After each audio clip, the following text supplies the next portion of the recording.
The other big Hollywood news is your stand-up tour, in almost like it's a movie in itself, is now being turned into a sitcom. Yeah, I did the stand-up show in America, and some HBO, which is a TV network over there, came up and said, you know, would you think about doing it as a sitcom? And my stand-up show was about my failure to find a wife and general pathetic life as a loser.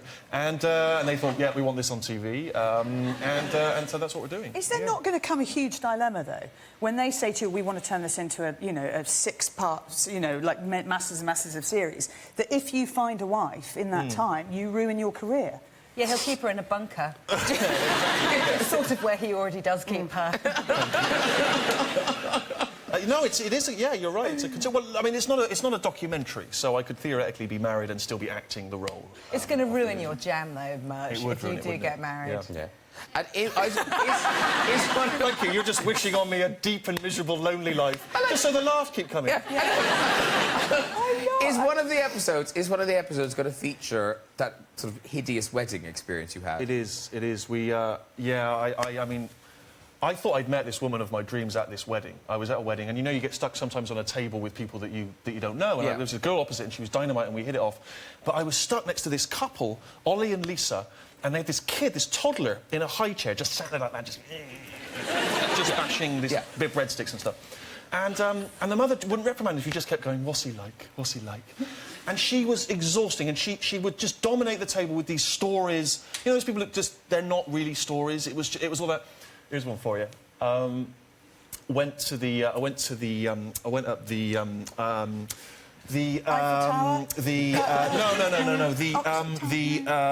supermarket. Went to the supermarket.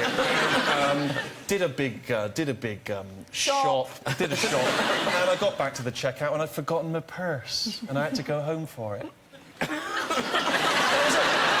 was it, honestly. And I was thinking, if that story was making its way out of my brain towards my mouth, another part of my brain would have stepped in and gone, "Oi, where the hell are you going?" This is a wedding. I don't know what this is. This is just some bullshit. So she's whittering on, and then her husband, who's quite a posh bloke, pipes up and he goes, "I recognise you. Where do I recognise you from?" And I was trying to impress this girl, so I said, "Oh, I did this TV show called The Office." And he went, "Oh, The Office, yeah, I've seen The Office, yeah. Not my cup of tea."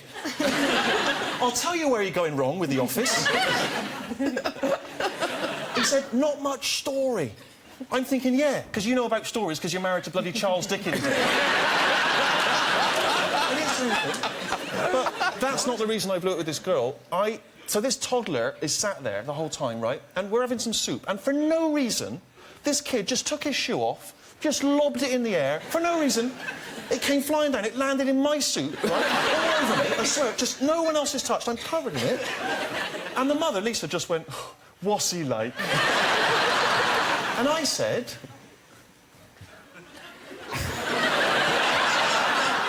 "He's like a..."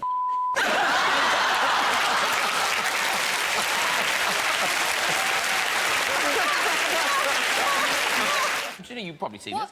Harpers Bazaar. Okay. Harpers Bazaar, posh magazine. So there's a news agent in there. Yeah, there is a man at the back. What would you like? Harpers Bazaar did the most powerful women. It's their 2009 list of the most powerful women in British theatre. And look at this picture. How fabulous do you look there? That was one of the funniest 10-minute photo shoots I've ever had in my life. That only took 10 minutes?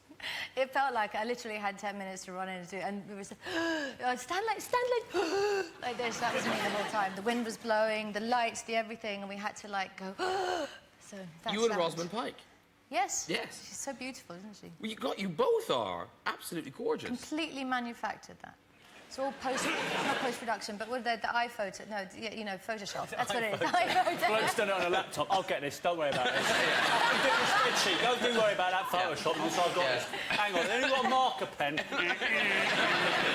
Colouring in the hair. Yeah. Exactly.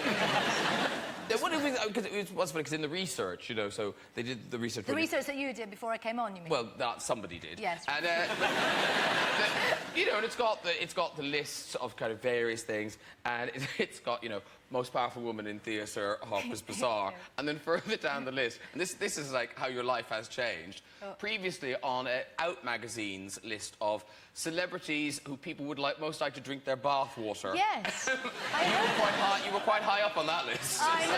I think I was #1. No, you were #1? I was #1. Yes. I know. So what is it that you put in your bath that makes it so attractive? Just me and all my oils oozing all over the place. Who the hell was number 2? The hair shavings. Oh, come on, that's delicious. I pay a lot of money for that. And when you do theatre, when you do Yes, plays, yes. do you get the kind of the science fiction-y people coming? Yes, yes. Which is good, I suppose, because they're exposed to a play they wouldn't have seen. That's true, yeah. I mean, Yeah, they're all like that. It's good for them. But are you a believer in things like the X-Files, the UFOs? I don't believe the X-Files existed. I think it's a massive conspiracy to keep nerds at their computers. Off the streets. No, I don't really. No, I don't really fall for any of the kind of conspiracy stuff. I don't believe in any of that. All that moon landings never happened kind of conspiracy. You know, 28% of Americans don't think the moon landings happened. In fact, you don't think the moon landings happened. I'm sorry, if you could do that in 1969... Yeah. Like, we can't do anything now, do you know what I mean? It's like... I'm still changing Hoover bags in 2009.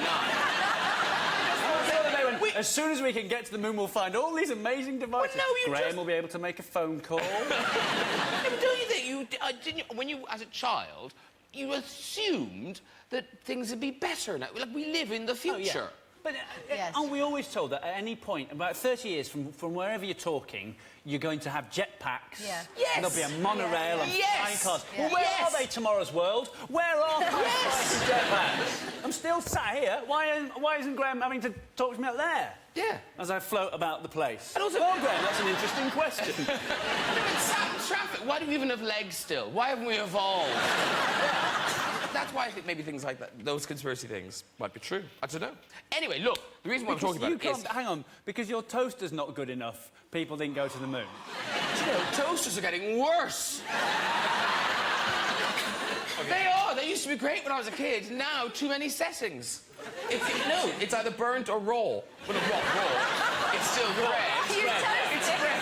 What the hell are you toasting? One of the great things about toast is it can be eaten raw with no harmful effects. It's not the same, though. Anywho, rant over. What we did is we asked the audience what sort of presents they got, and some people, in fairness, they didn't get great presents. I've got some of them here. Now, where's Fabian? Fabian Deveau. Now, there's Fabian. Oh, hello, all right. Yeah, all right. Fabian Deveau, somebody gave you that. Is that true? Yeah. Who gave you this? My ex. Your ex gave you this? Yeah. Now, do you have a dog? No. So, how did he explain it? Well, he said that at the time in the shop, he thought it was a lovely ball, and that I could have, like, my cereals in the morning. Is this some weird sex game, Fabian? Are you supposed to wear a collar at the same time? So how did he react? You open a dog bowl, what do you do? Well, do you go, oh, I love dog play? How did he react? Was you positive? Did you slap him in the face? How dare you? How dare you? What do you think I am? What do you see? What do you see? Do you see a dog? I am not a dog. I am a man. I am a man who dries his hair from one side.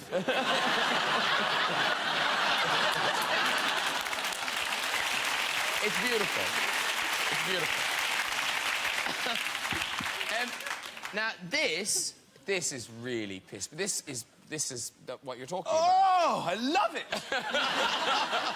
Mango and papaya! Oh, haven't I, Joe? Haven't I often phoned you in the night and said, so often mango on its own, so isolated. I see papaya, I see mango, I want union, I have it! Isn't that lovely? Now, who got this? Oh, you there, lovely lady. Now, who gave it to you, first of all? My husband. You? You're still together? Just. And why was it a particularly bad gift? I'm allergic to shower gel. Did he know you were allergic? Yeah, We've I think been you know. together 21 years. So, at least, do you swell up or something amusing when you use shower gel? I go red and scratch. That's funny enough. I'd give her shower gel. Yeah. Game for a laugh. Yeah. It's lovely. But presumably, better presents now, sir. Not really, no. Travel noughts and crosses last year and things like that. Travel noughts and crosses. Yeah. This is a game that you can create yourself. That's a... Yes, paper and pen. It's basically... You've given someone a pad and a pen, and you've gone travel noughts and crosses. Oh, it's electrical. It's an electrical. Oh! Save paper, my friend. That is lovely. I stand corrected. Yeah. Would you like it? No. You brought it out with you tonight. I love it. Just, yes. Any kind of travel at all. Are we off, darling? Let me fetch my travel knots and crosses. These lights seem to be taking quite a long time. Fancy a quick game of travel knots and crosses? Quick, we're on amber. I win! Oh, very exciting. Look, I don't know who got this, but Nick, look, I found you a cat. Who used this? This was yours? Brilliant. Well, I'll give that to Nick. Nick, you hold on to that. So you've got it when the motorbike arrives. OK, there you go, Nick. OK, handy trainers, they'll come off nice and quick. OK, so you got a cat. Now, who else have I got? Right, now, very quickly, we got an email from someone with this picture, and I think it's...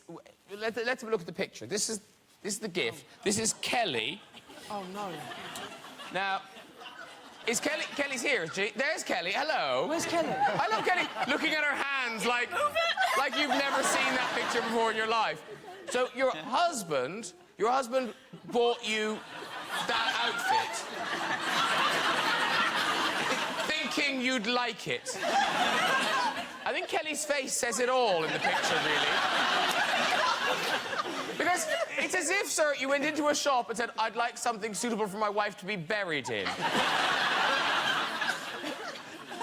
What is it? Is it supposed to be pyjamas? Yes. And did you think they were going to be sexy? Not at all. No. At least it does say angel on the tit, so it's like it's sort of nice. We were going on a winter holiday, you know. It was cold. I don't think anywhere's that cold. Unless you're 6 months old. So, did you have to open it up and pretend to be pleased? No, I did not pretend to be pleased. Well, listen, sir, you're obviously not very good at choosing good presents, right? So I thought I'd give you some experience of a good present. Would you help me test a good present, sir? Sure. What's your name? Neil. Neil, OK. What it is, somebody sent me this phone, right? And they make extravagant claims about it. So, now, is it on? Let me just check that it's on. Yes, it is on. So, if you take this phone, OK. They claim, right, this phone will operate under extreme thermal conditions. So, it's very cold outside, to a degree, having just been there. Very good. So, if you follow the camera there, I'll ring you as you're walking, and then we'll see if it's still working when you're outside and in the cold. All right? So, now... have I got the number for that phone? I hope I do. 66772. OK. It's calling. Oh, it's freezing. It's ringing. Hello, Graham. Oh, hello, Neil. I'm here. OK, very good. It's not cold yet. You keep walking till you're outside. I am. There, you through the door. Now, out into the cold. There you go. Now, can you still hear me? I can still hear you. OK, stop around there. Now, Neil, that's very good. So, it's a Sonim XP3 Enduro, apparently. It's the world's toughest phone. And it's not just thermal conditions. They say I mean, they make other claims for the phone. It says here, Neil, that it's water and liquid proof. Yeah, OK. I guess.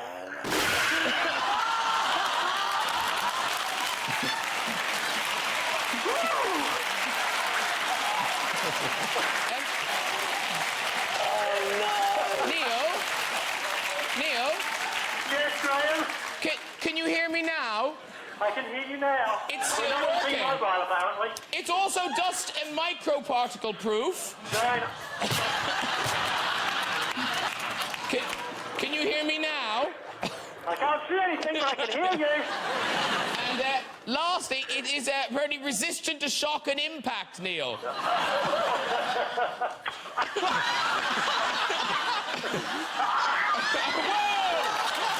Can you hear me now? Just about. Well done, Neil! Very good. Wow.